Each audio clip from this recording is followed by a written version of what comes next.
Hey guys, what's up? Moses here. Today we're going to be talking about this is going to be the follow-up video for the Chieftain Tectonic Slam yeah build we made just a few days ago. And with it, we're going to seal off pretty much everything I learned about this character. So yeah, let's go. First of all, a little bit of mechanic stuff I've learned. Melee Splash does in fact not work with skills that have the AoE tag. And as Tectonic Slam does have the AoE tag, Melee Splash will not work with it. So yeah, it's actually on the wiki. I don't know how I missed it, but there it is. And one thing that I did learn as well is that Lion's Roar actually work with this build, even though it says more physical damage during effect.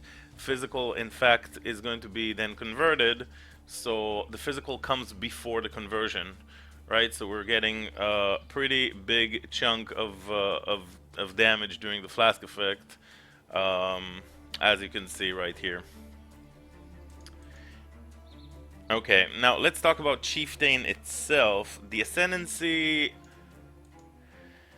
Um, I'm not very happy with Chieftain, and the more I think about it, for spellcasters and for attack builds, I believe there will be better options. So let's start with why.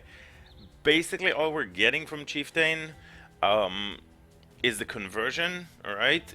And this is the reason why I decided to go Chieftain here, to get the 50% physical converted to fire without needing to get into Avatar of Fire, because for me, Avatar of Fire is pretty far away from where I am on the tree, and the tree is already stretched to maximum, I believe, the way we built it, and we are level 92.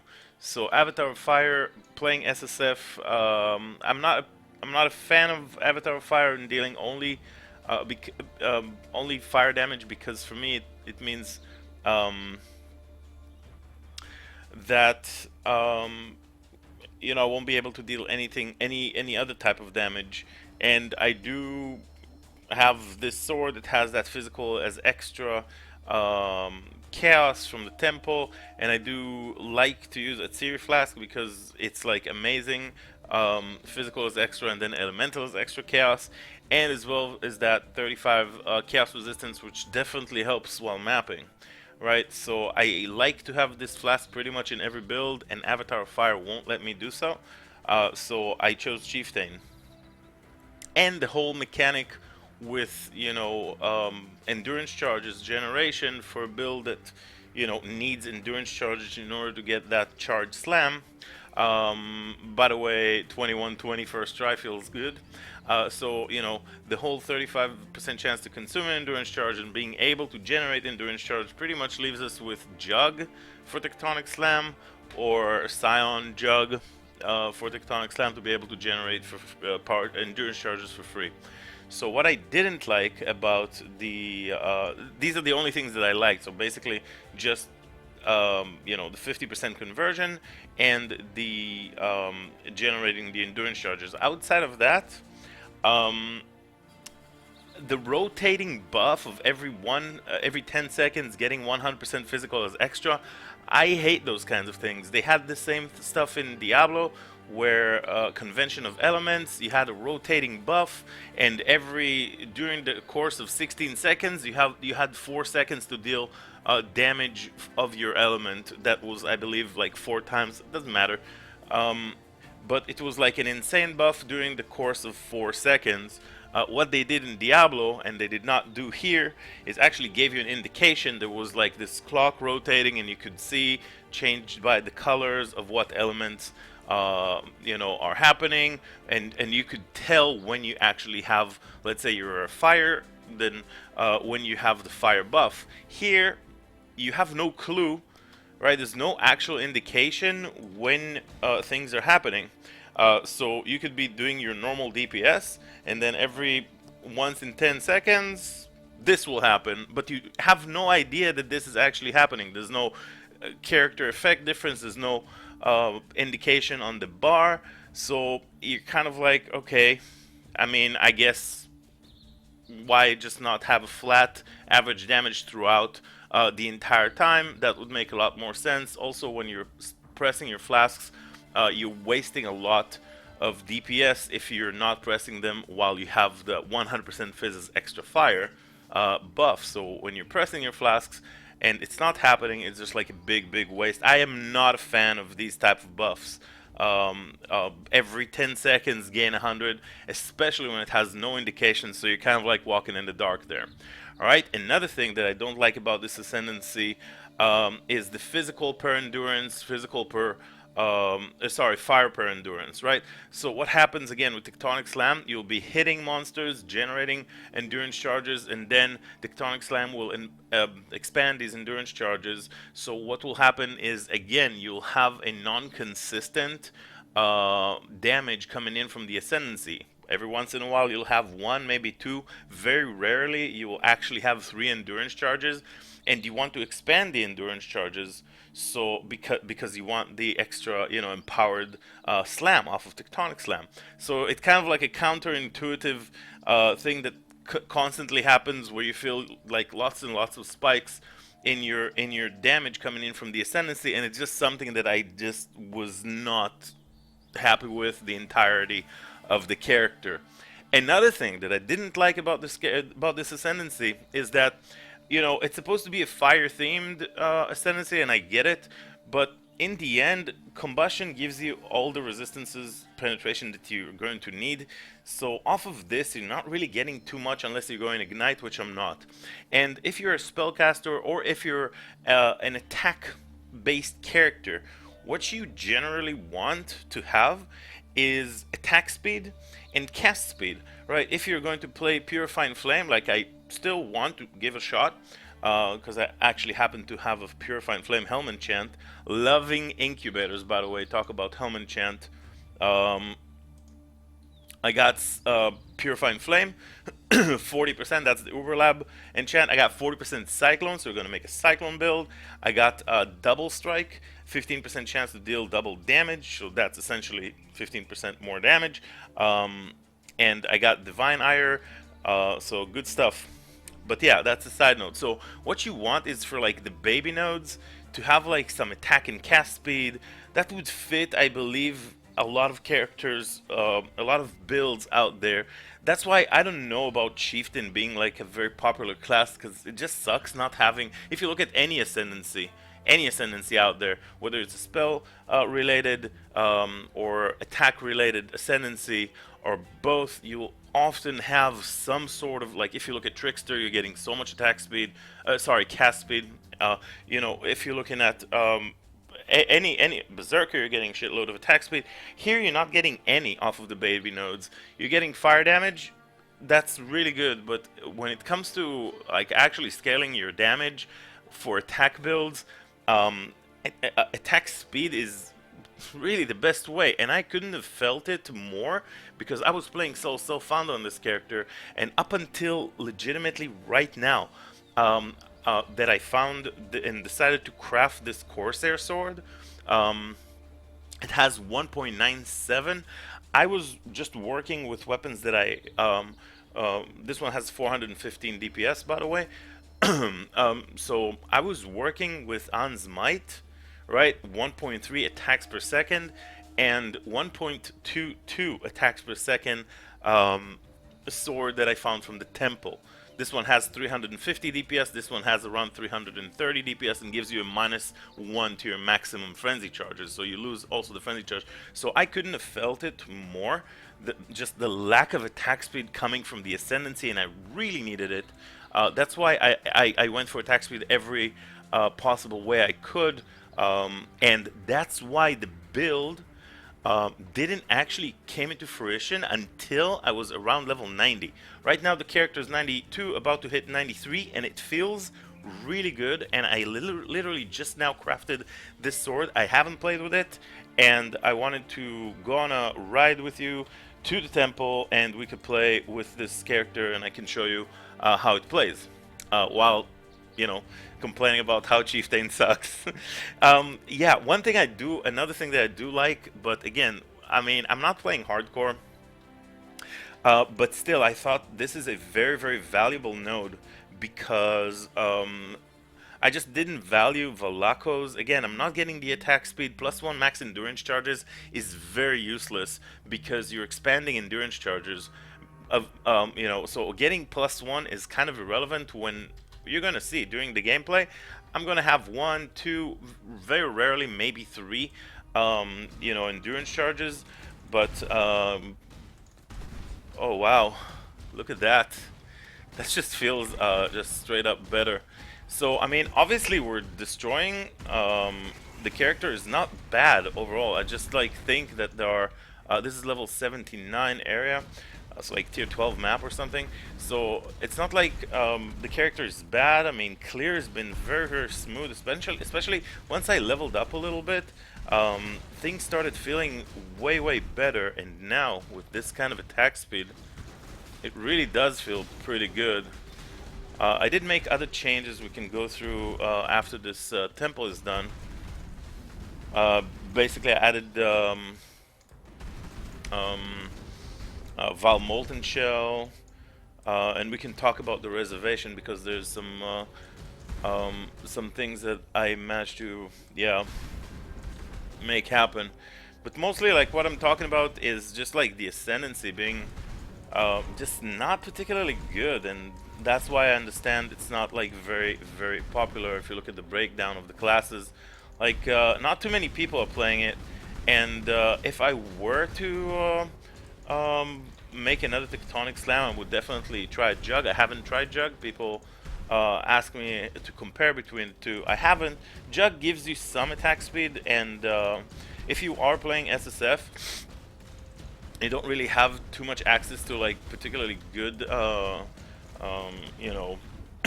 particularly good weapons, and and you're assisting just like some low tier stuff that you're finding, then it's definitely going to be much, much harder. Do we have a sacrificial chamber here? We do not. Okay. Otherwise, I would have picked it up. So yeah, Ansmite has proven to be a pretty weak sword. I always knew it's going to be a temporary sword I'm going to try and craft myself, and honestly, I was kind of like putting it off because, I don't know, I never really managed to craft a decent sword up until now, and even this sword is like not very amazing. I just hit the maximum roll of the crafted increased physical damage, and basically just a celebration, attack speed roll, right? So 27 attack speed. The crit chance is like there. This is not a crit build, but it's not useless, right? So and just crafted the physical damage here, 129 rolled perfect, and it just had a hybrid physical damage accuracy, which is a pretty low roll on its own, like 34%. But if you put it together, it's like 160% physical increase, and then tier 1 attack speed, which is generally enough for multi-modding, 15 DPS sword. I'm perfectly fine with a sword like this. And when it comes to the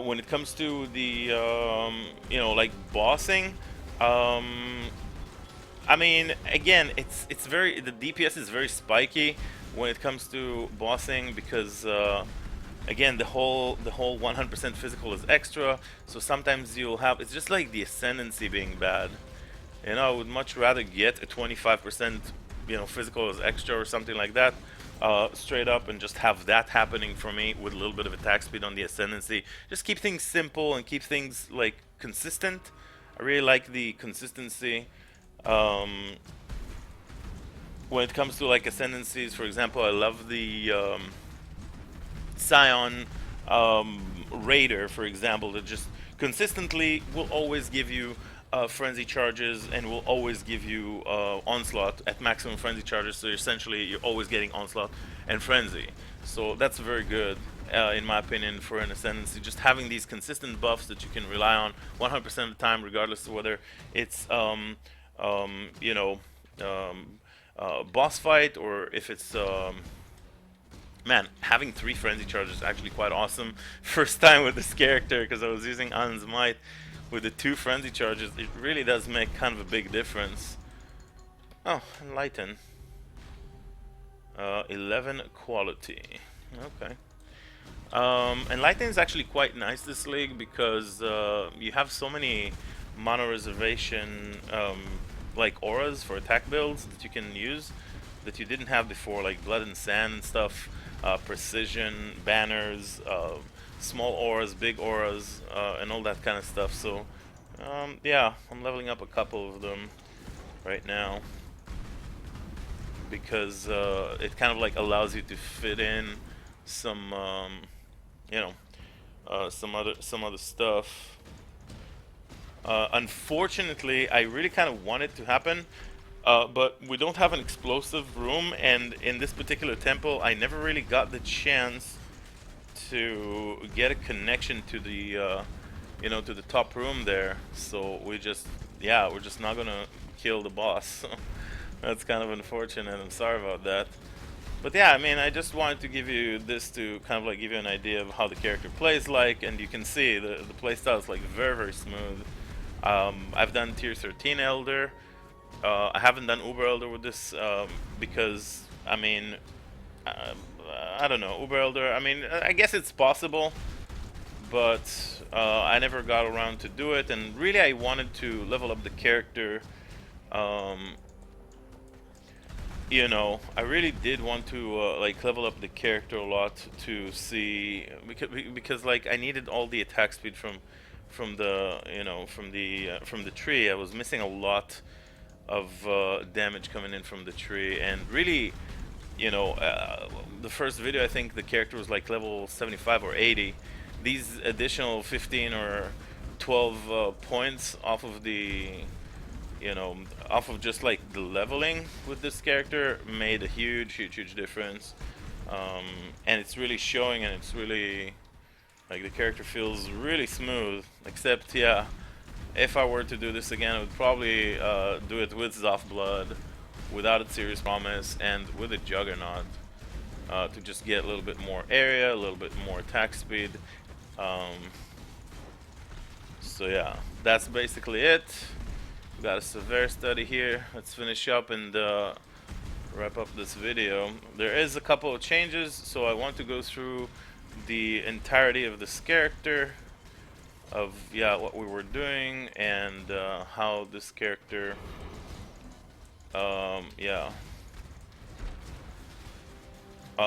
was changed throughout the leveling and the key notes. Alright. So let's first go through the links, because I'll just go through the entire breakdown of the links.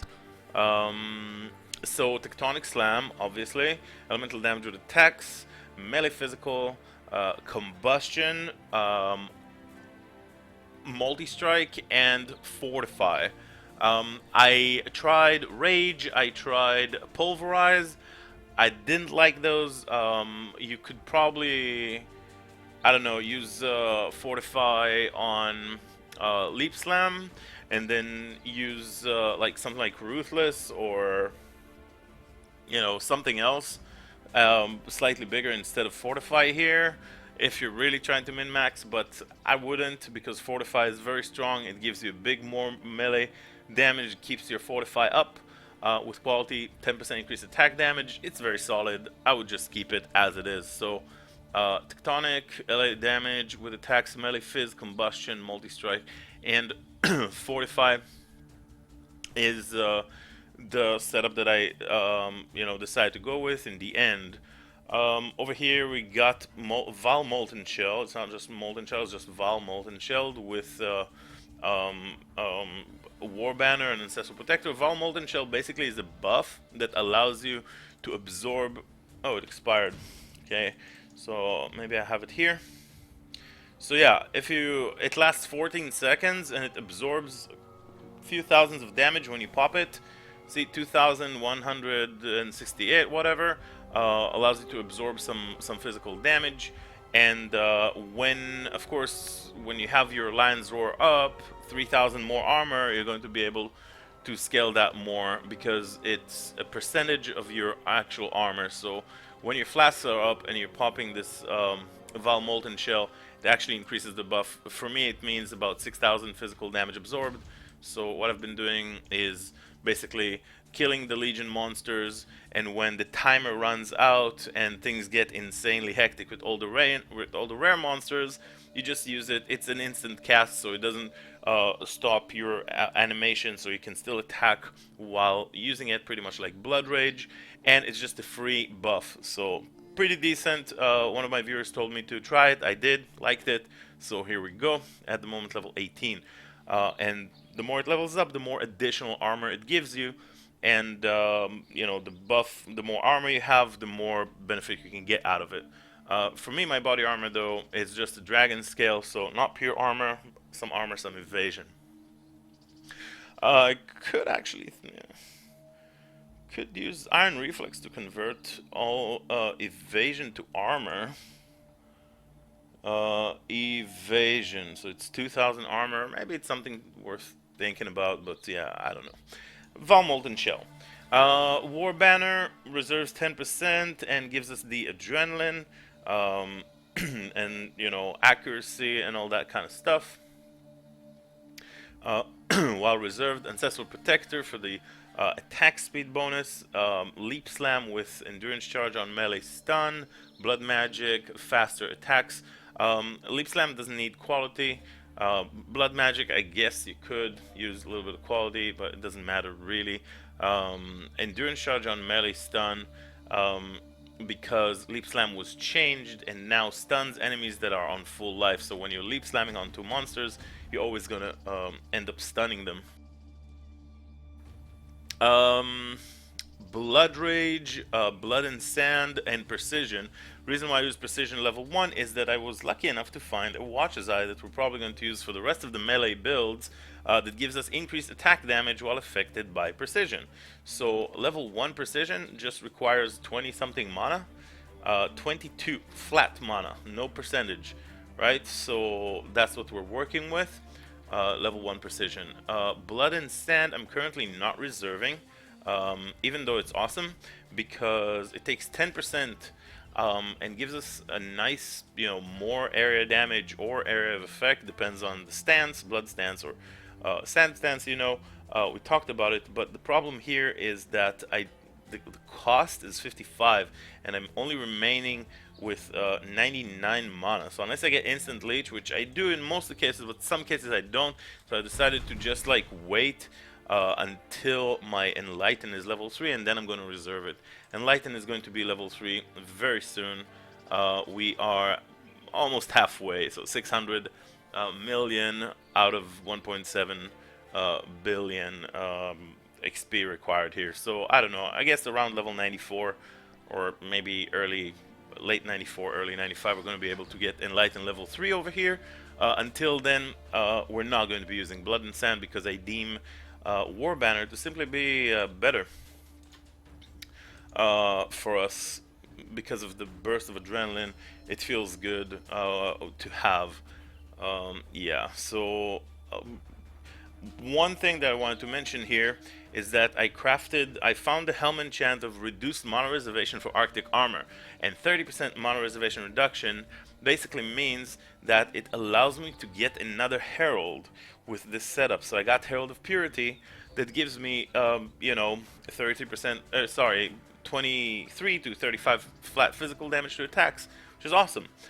So that's a lot of extra damage that we're getting off of this Herald of Purity right now that I wasn't able to get until I found this helm enchant, and that's why I love Incubators so much. So I was trying to get the negative fire res with Scorched, but I wasn't able to, and instead I found this insane helmet that has 130 total life with 3%, you know, crafted with pristine fossils, and it still has a suffix, so I guess I could slam it trying to get strength, whatever, but just tremendous amount of resistances and life, and that reduced Arctic armor mana reservation. So I got 6.6 thousand HP now, and the character just feels very, very survivable. I hardly ever died once things started rolling. When I mean rolling, what I mean is when I say rolling, what I mean is gathering all the attack speed clusters and all the sword clusters and all the dual wielding So ambidexterity, honed edge, really strong, a brutal blade, and blade master. So all the attack speed clusters here, and as you can see, there's like 5 points, another 5, that's 10, 13, 13, 17 points. So you can imagine when this character was 17 levels back, it didn't feel so good because there is a lot of damage and attack speed mostly it comes in, and I only crafted this 1.97 versus 1.3. The difference is like insane. All right, so yeah. Outside of that, we still have Wave Conviction and Feeble, Immortal Call, and Cast when Damage Taken. Cast when Damage Taken is level 7, 1000 damage taken. We're going to be casting a level 9 Immortal Call with 30% less elemental, less physical damage, and Feeble with level 10. That gives us 25% less damage, and so on from magic and from normal monsters. And Wave of Conviction will in fact give enemies that are hit by it elemental exposure, because it deals mostly fire damage, as you can see on the tooltip.